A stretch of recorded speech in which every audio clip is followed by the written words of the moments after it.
મારા કાકા લઈએ છે વાહે ગાડી. આપણે આ મેંગા લઈને જવાનું હોય આપણે.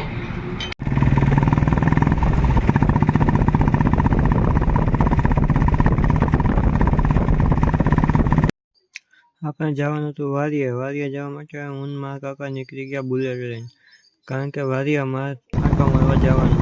તમે જો આ જુનાગઢનો અમારા ગામડાનો નજારો એક નંબર. નહીં કમેન્ટ કરજો કેવો નજારો તમને પણ લાગ્યો. તેથી અમે તમને નવો નજારો તમને બતાવતા રહીએ.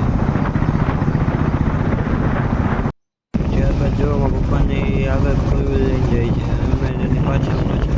ત્યારબાદ અમે વારિયા જવા નીકળી ગયા. જો અમારા નાના રસ્તા. ત્યારબાદ અમે પૂગી ગયા વારિયા. શું નજારો હતો મિત્રો. અને માંડવી પણ એક નંબર ઊભી હતી.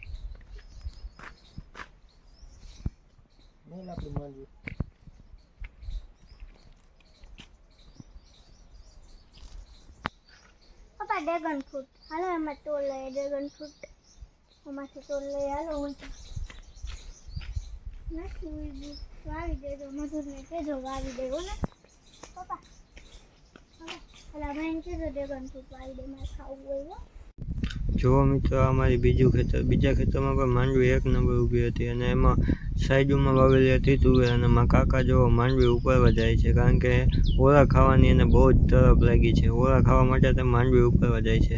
જોવે છે કે ક્યાં સારી માંડવી છે. માંડવી સારી જોઈને તો ઉપરવા લાગ્યા હોત માંડવી.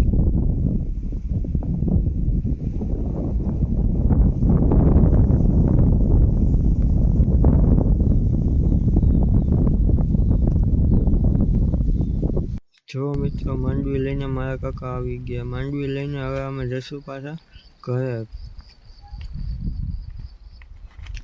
મિત્રો તમે ખાલી માંડવી જો, માંડવીના દાણા કેટલા બધા છે. આ ખાલી 2 છોડવા જ છે.